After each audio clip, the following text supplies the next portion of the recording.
Tupac Shakur. The Tupac case is simple. There's not going to be anybody charged with his murder because the shooter's dead. Tupac Shakur was murdered just off the Strip. He just left a Mike Tyson fight. He was sitting in a car at the intersection of Koval and Flamingo when he was shot. He was taken to UMC. He died 6 days later. No arrests have ever been made. He was a poet, a rebel, a visionary, and a voice for the voiceless. Tupac Shakur wasn't just a rapper, he was a cultural phenomenon. What would you like them to know about you in 1996, Tupac now? That I'm a Gemini. Me being a Gemini, I am the classic case of a Gemini. You know what I mean? No, what does that mean? It means that I'm quiet, I could be calm, quiet, and very into my work, and totally focused and totally disciplined and boring. You know what I mean? Or I could be fun, but dangerous. But behind the music, the fame, and the controversies lies a story of struggle, passion, and an untimely end that left the world in shock. And we ain't speak, and then he got shot. And I woke up and I saw that, and I jumped up, got up, ran, got a cab, got to the hospital, and he had just left. This is the untold story of Tupac Shakur, raw, unfiltered, and unforgettable.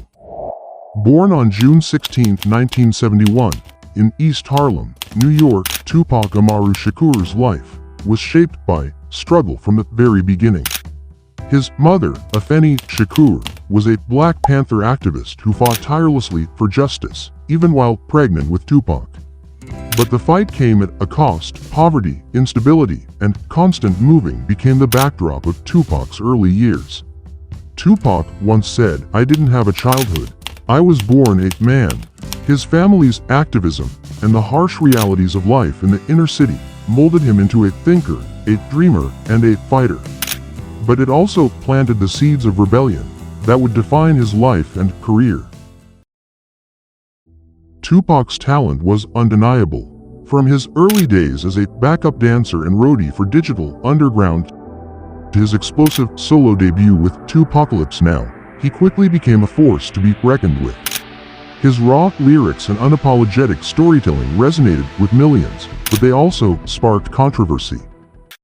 Songs like Brenda's Got a Baby and Keep Ya Head Up showcased his ability to blend social commentary with raw emotion.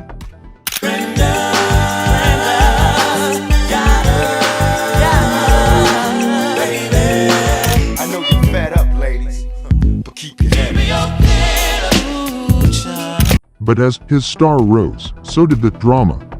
Tupac was a magnet for trouble, and his life was about to take a dark turn.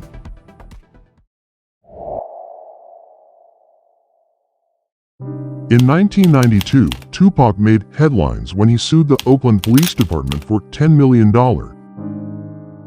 alleging they brutally beat him during a traffic stop. As my video was debuting on MTV, I was behind bars getting beat up by the police department. I got a $10 million lawsuit. They said they would settle with me and everything. You know what I'm saying? The incident became a symbol of the systemic racism and police brutality Tupac often rapped about. For all the people that doubt me, I had no record all my life. Okay? No record, no police record until I made a record. I really don't like crooked police. Okay. So you feel okay about other police? Feel okay? You like other police? You just don't like police? Is that your statement? I like everybody that just does their job. While he eventually settled for $42,000, the case cemented his reputation as a fighter for justice, but it also made him a target. Just a year later, Tupac's life took a darker turn when he was accused of a woman in a New York hotel room. Tupac maintained his innocence, claiming it was a consensual encounter, but the case dragged on for years. In 1995, he was convicted and sentenced to 1.5 to 4.5 years in prison. Can you tell me how you're doing today? Well, I just had to listen to the prosecution's closing argument, and it was just so far from the truth that it really just has me drained at the end of the day. But I'm leaving it in the hands of the jury. I'm learning a lot about people's innermost fears in this trial because it's not even about my trial no more. It's just about loud rap music, tattoo having thugs. It's not even about me no more. It's about, you know, some nightmare that these people having. She's talking about thug life and all that, trying to... He's definitely guilty. Anybody with thug life tattooed on their stomach is guilty. What type of reasoning is that? You know what I'm saying? We got different backgrounds. We come from two different places. Just because I look different than her doesn't mean that I'm a sodomizer or a raper. They've said it in the... I can't understand why it's this close. They talking about there's no evidence that I ever sodomized her, even though you put that all over the paper. And every time they take a quote out of this courtroom, they take a quote from out of her mouth, which is, you know, the stuff to put me in jail. It's nothing that's been true. I just want print the facts so everybody can sort it out. My life is ruined because nobody has a chance to get the facts. And the fact is that there was no semen found. No semen found, no forcible entry, no entry into the anal, no nothing, none of that. You know, and no fingerprints on the gun. No fingerprints on the guns, you know what I'm saying? The only time ever there was an act of sodomy, she admitted she did it to me. I should be, you know, putting charges on this girl who sodomized me on the floor of a dance club. Why? The trial divided fans. Some saw it as a setup, while others questioned Tupac's character. Behind bars, Tupac reflected on his life, writing some of his most introspective lyrics. These two cases, one against the system, the other against his own reputation, showed the duality of Tupac's life: skeptical smiley face, a voice for the oppressed, yet a man constantly battling his own demons. On November 30th, 1994, Tupac was shot 5 times in the lobby of Quad Studios in New York. Robbery was the official motive, but Tupac believed it was a setup orchestrated by his rivals, including the notorious B.I.G. and Sean "Diddy" Combs. The shooting deepened Tupac's paranoia and fueled his infamous East Coast-West Coast feud. Tupac, now signed to Death Row Records, became the face of the West Coast, while Biggie and Bad Boy Records represented the East. Tupac's diss tracks like "Hit 'Em Up" and his public accusations against Biggie and Diddy escalated the tension. The feud wasn't just about music, it was personal. Tupac even claimed that Biggie and Diddy knew about the Quad Studio shooting beforehand, a claim that further intensified the rivalry. Weak rappers, Nas, all these suckers, they battling off of East and West like this is a game. This ain't no game. If this was chess, we'd be yelling checkmate 3 years ago because we've been beat these.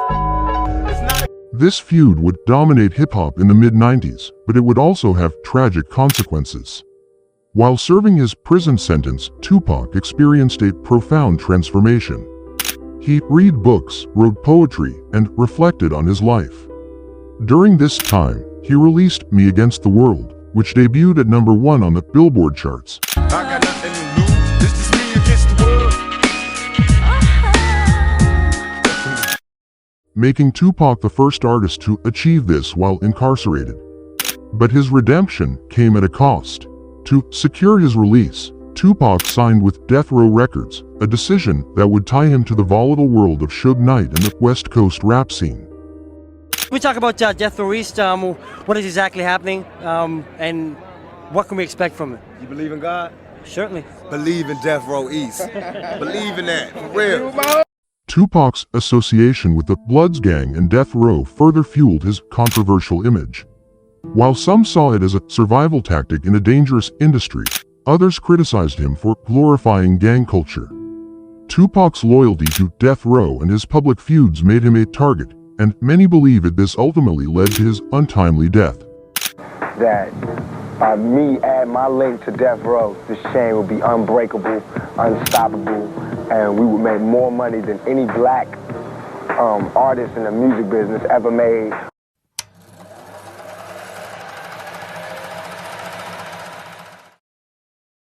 On September 7, 1996, Tupac's life was cut short in a drive-by shooting in Las Vegas. He was just 25 years old. The shooting remains one of the most infamous unsolved crimes in music history. Was it gang-related, a result of the East Coast-West Coast feud, or something deeper? Conspiracy theories abound. Some believe Suge Knight orchestrated it to avoid paying Tupac his death row earnings. The last word is always God, but Pac saved my life. The reason why I say Pac saved my life, I got shot in the head, got grazed some other places, but I still got the bullet in my head. It's still there. But for as trying to get him to the hospital, didn't make me realize that I was shot. Because usually when you get shot in the head, the first thing the person do is panic. You know, bam, I'm shot in the head, I'm about to die. You know. And once you do that, you can't drive nowhere. My whole thing was, Pac, he was shot.